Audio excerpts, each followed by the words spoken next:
Very good morning to all of you. So, students, today we are going to cover the new topic that is about dividends. First of all, here is the meaning of dividend. The term dividend refers to that part of profits of a company which is distributed by the company among its shareholders. It is the reward of the shareholders for investments made by them in the shares of the company.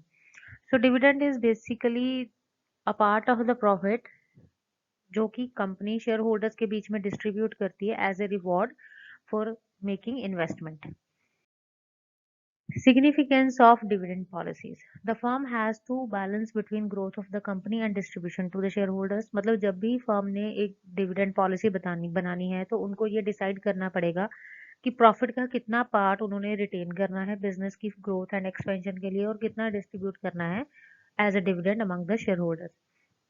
It has a critical influence on the value of the firm क्योंकि जितना भी वो repay करेंगे या retain करेंगे it will ultimately effect the value of the firm. It has also to strike a balance between the long-term financing decisions and the wealth maximization. The market value gets affected if dividend paid are less. अगर आप dividend कम पे करोगे अपने competitor से तो market value आपके share की कम हो जाएगी. Retain earnings helps a firm to concentrate on growth. अगर आप अपने प्रॉफिट में से रिटेन अर्निंग्स का पार्ट ज़्यादा रखते हो तो आप इजीली कंसंट्रेट कर सकते हो फ्यूचर में बिजनेस की ग्रोथ और एक्सपेंशन की तरफ. So there should be a balance between the amount that should be retained for the future growth and the amount which should be paid to the investors as dividend.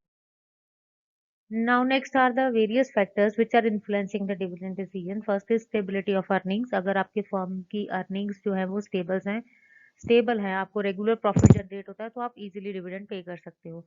Financing policy of the firm. कौन कौन से sources के through आपने पैसा लिया हुआ है. अगर आपने ज़्यादा पैसा शेयर होल्डर्स के थ्रू लिया है तो आपको ऑब्वियसली डिविडेंड ज़्यादा पे करना पड़ेगा. लिक्विडिटी ऑफ फंड्स कितनी है आपके पास, कितना कैश रिक्वायर्ड है. अगर तो आपको लिक्विडिटी ज़्यादा रिक्वायर्ड होती है इट मीन्स आपको पैसा ज़्यादा रिटेन करना पड़ेगा तो कम अमाउंट जो है वो आप पे कर सकते हो as a dividend. Next is dividend policy of competitive firm. जो आपका सेम लेवल का कॉम्पिटिटर है वो कितना डिविडेंड पे कर रहा है ये भी ध्यान में रखना पड़ेगा.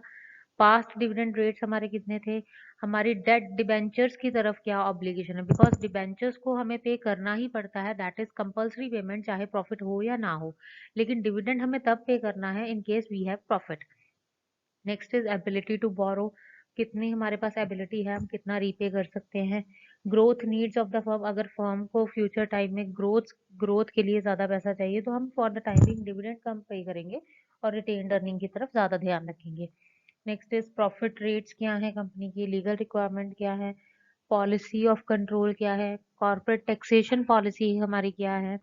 Tax position of share holder. ये सारे फैक्टर्स को हमें ध्यान में रखना पड़ेगा while making a particular dividend decision. Next is about the forms of dividend. किस किस तरीके से आप डिविडेंड पे कर सकते हो. First is script dividend. An unusual type of dividend involving the distribution of promissory note that call for some time of payment at a future date. तो script dividend में कंपनी एक promissory note की form में dividend देती है जिसकी payment वो एक फ्यूचर डेट में जाके करते हैं. Bond dividend, a type of liability dividend paid in the dividend payers bond. In the form of bonds भी आपको दिया जा सकता है, in the form of shares भी दिया जा सकता है. Property dividend, stockholder dividend paid in form other than cash, scrip or firm's own stock. जब आप किसी कैश या शेयर्स के अलावा किसी और प्रॉपर्टी के बेस में डिविडेंड देते हो that is property dividend. Bonus shares आप इशू कर सकते हो. Optional dividend, dividend which the share holder can choose to take as either cash और स्टॉक. ऑप्शनल डिविडेंड में ये शेयर होल्डर की चॉइस होती है कि उसने कैश की फॉर्म में डिविडेंड लेना है या उसको शेयर्स या बॉन्ड्स चाहिए ऑर्गेनाइजेशन की तरफ से. नेक्स्ट जो इम्पॉर्टेंट क्वेश्चन इस टॉपिक में से आता है in the examination from the examination point of view that is about dividend theories. There are two basic categories. Relevance theories which consider dividend decision to be relevant as affect the value of the firm.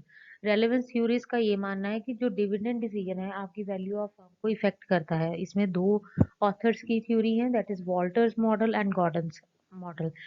Irrelevant theories का ये मानना है कि dividend decision से firm की value के ऊपर कोई भी इफेक्ट नहीं पड़ता. इसमें दो अप्रोचेज आ जाती हैं, Modigliani and Miller's approach and traditional approach. First is about relevance theories. First is Walter's model. Professor James E. Walter considered dividend as one of the important factor determining the value of the firm. So according to Professor James, dividend एक important factor है जो कि market value of firm को define करता है. First, two situations have been described by him. First is dividend paid to shareholder and they reinvested to get higher returns.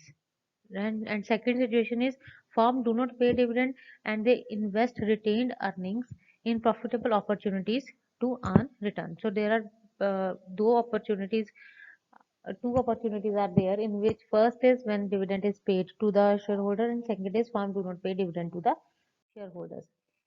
So rate of return, if rate of return is more than the cost of capital, higher rate of return than the required rate of return, अगर firm को जितना required rate of return है उससे ज्यादा return मिल रहा है फिर फर्म को जो प्रॉफिट है उसमें से डिविडेंड नहीं देना चाहिए.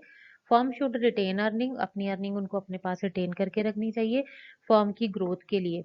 And pay out should be zero, मतलब dividend pay out ratio should be zero. If rate of return is low than the required rate of return, market जितना हमें रेट ऑफ रिटर्न मिलना चाहिए, हमें इन्वेस्टमेंट प्रॉफिट को री invest करने के बाद उतना रेट ऑफ रिटर्न नहीं मिल रहा या उससे कम मिल रहा है, then firm should distribute their earning, फिर उनको अपनी अर्निंग अपने पास नहीं रखनी चाहिए, वो शेयर होल्डर्स को डिस्ट्रीब्यूट कर देनी चाहिए और pay out ratio should be 100%. If rate of return is equal to cost of capital, अगर दोनों चीजें बराबर हैं, रेट ऑफ रिटर्न आपको जितना मिल रहा है उतनी ही आपकी कॉस्ट ऑफ कैपिटल है, in that case firm can distribute there earnings और कैन रिटेन, ये उनकी अपनी चॉइस होगी, वो डिस्ट्रीब्यूट भी कर सकते हैं और रिटेन भी कर सकते हैं. The firm are normal firms, no optimum dividend pay out. Next is assumptions of Walter's model. Retained earning are only source of financing investment in the firm. Future में फर्म की हम इसमें ये assumption मान के चलते हैं कि हमारे पास इन्वेस्टमेंट करने के लिए एक ही सोर्स है, that is retained earning. The cost of capital and rate of return are constant, दोनों चीजें बराबर हैं, हमेशा कॉस्ट ऑफ कैपिटल और हमें जो रिटर्न मिल रहा है. Firm life is endless, give or not to give out dividend depends on the opportunities to invest retain earnings. तो ये डिपेंड करता है, अगर फर्म के पास अपॉर्चुनिटीज हैं अपने प्रॉफिट को री इन्वेस्ट करने के लिए फिर वो डिविडेंड नहीं पे करेंगे, लेकिन अगर उनके पास अपॉर्चुनिटी नहीं है then they can pay the dividend. So formula according to this approach is D plus R E minus D divided by K whole divided by K. P here denotes current market price of equity share. E here denotes earning per share. D is equal to dividend per share. E minus D will be retained earnings per share. R will denote rate of return on firm's investment and K will denote cost of equity capital. Next is about the criticism of Walter's model. Only retained earnings and no external funding. सबसे पहला जो loop hole है इस model में वो ये है कि इसमें ये हम लेके चलते हैं कि हमें फाइनेंसिंग का सोर्स सिर्फ रिटेन्ड अर्निंग है, बाहर से हम कोई पैसा नहीं ले रहे, जो कि एक तरह की अनरियलिस्टिक एजम्पशन है. आर इज कांस्टेंट, के is constant, rate of return और कॉस्ट ऑफ इक्विटी दोनों बराबर हैं, ये भी इन रियलिटी में पॉसिबल नहीं है. Next is Gordon's model. Myron Gordon considered dividends are relevant and the dividend decisions of the company affect its value. He considered that investors are risk averse. Risk averse means they don't want to take extraordinary risk. Future capital gains are to be more risky. Discount the future capital gain at higher rate. Assumptions of Gordon model. The production of retention ratio and rate of return gives us growth of the firm. तो growth of the firm depend करती है कि कितने आपके पास rate of return है और कितनी retention ratio आप लेके चल रहे हो. Cost of capital is greater than growth rate. Formula for according to Gordon's model. Here P denotes the price, E is earning per share, B is how much we are retained out of the profit, that is the retention ratio, K is equal to cost of capital and BR is equal to G is equal to growth rate. Next part is about the irrelevance theories. First is Modigliani and Miller approach.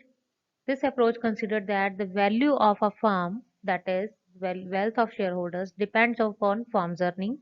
और firm की जो earning है that ultimately depends upon the firm investment policy and not on the dividend policy.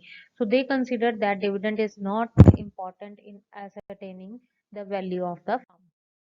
The assumptions of this theory: perfect capital market is there, no taxes are there, no flotation cost is there, there is no cost for floating shares in the market. Firm has a fixed investment policy, we have fixed avenues in which we make investment, no risk and uncertainty is there. If a company retains earning instead of giving it out as dividend, the shareholder enjoy capital appreciation equal to the amount of earnings retained. If it distribute earning by way of dividend instead of retaining it, shareholder enjoy dividend equal in the value to the amount by which his capital would be appreciated had the company chosen to retain its earnings. Hence, the dividend division of earnings between dividend and retained earning is irrelevant. So, according to this approach, वो कह रहे हैं कि अगर company distribute करती है dividend तो उनको अभी बेनिफिट मिल जाएगा शेयर होल्डर्स को, जो कि इक्वल होगा जो उनको फ्यूचर में बेनिफिट मिलना था अगर कंपनी अपने प्रॉफिट से रिटेन कर लेती, तो अल्टीमेटली उनकी शेयर की वैल्यू इंक्रीज हो जानी थी. तो अभी अगर उन्हें उन्हें रिसेंटली प्रॉफिट मिल रहा है by the way of dividend, तो फ्यूचर में उनकी शेयर की वैल्यू इंक्रीज नहीं होगी, कैपिटल एप्रिसिएशन नहीं होगी. अगर वो ये सोच के चलते हैं कि हम आज डिविडेंड नहीं लेंगे, तो आज अगर चाहे वो नहीं ले रहे लेकिन फ्यूचर में उनके शेयर की वैल्यू जो है वो इंक्रीज हो जाएगी, क्योंकि रिटेन्ड अर्निंग जो है वो री इन्वेस्ट की जाएंगी बिजनेस में और उससे प्रॉफिट इंक्रीज होगा, उनकी शेयर की वैल्यू इंक्रीज हो जाएगी. सो अकॉर्डिंग टू हिम, चाहे हम डिविडेंड पे करें या ना करें, इन दोनों का फर्म की वैल्यू के ऊपर कोई इफेक्ट नहीं पड़ता. Criticism of this theory: tax differential. They consider has the same taxation, but in reality there is tax differential. Flotation cost, share को जब हम इशू करते हैं मार्केट में तो हमें फ्लोटेशन कॉस्ट भी बेयर करनी पड़ती है, ट्रांजैक्शन कॉस्ट भी बेयर करनी पड़ती है और कुछ लेवल ऑफ डिस्काउंट रेट भी देना पड़ता है, जो कि ये सारे पॉइंट्स इस मॉडल में मिसिंग है. So this was the whole topic for today. Next time we will meet with the new topic. Thank you.